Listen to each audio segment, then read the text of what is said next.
Hey y'all. I just wanted to quickly come on here and share a little bit of some of my thoughts. Just thinking.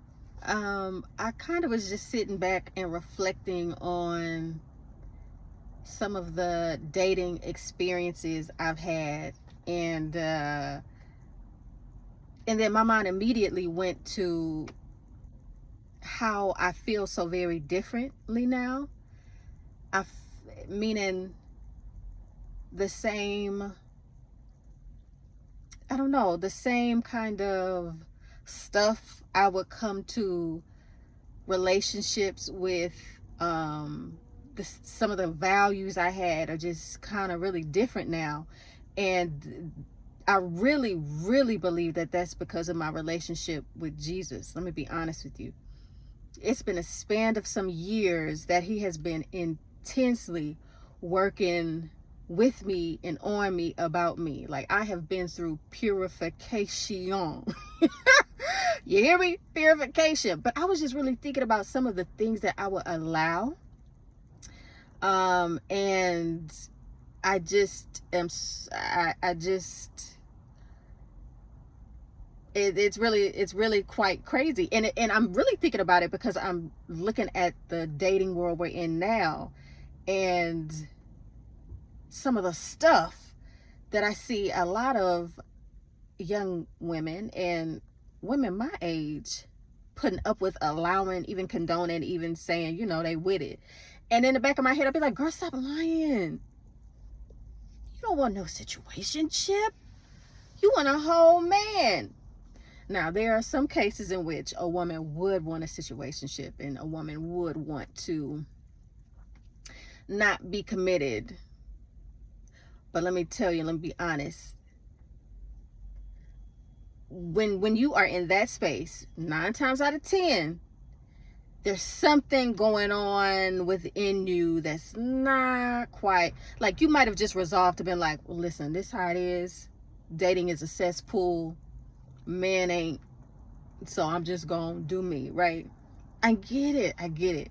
But most women, not all, but most women, we really do want to settle down with one great partner, and just rock out like that, right? So as I was sitting thinking about some of the situationships, some of the things I would allow, was really, really tripping. And so one thing that really sticks out to me is I had an encounter with God maybe 3-4 years ago, maybe longer than that, maybe about 3 years ago.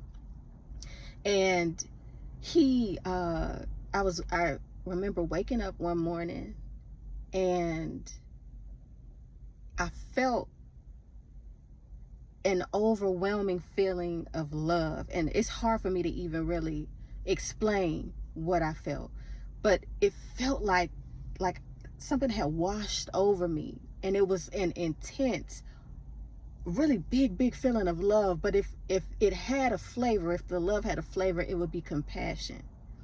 And so I had dreamed about some things before I had woken up, and I was able to tie them to that feeling. But when I got up, and as I was starting to really, come to and fully wake up, I knew that there's no way that a human could produce or could feel that type of love. Now, like, I don't have children, and so I'm saying that as someone who does not have a child. So perhaps that type of love can be felt when you have children. I don't know. But I do know that that love was so overwhelming, so incredibly deep and big and wide and heavy. And I say all that to say that I know that that was God allowing me to feel the way he feels about me. We hear it all the time. God loves you, God loves you, God loves you.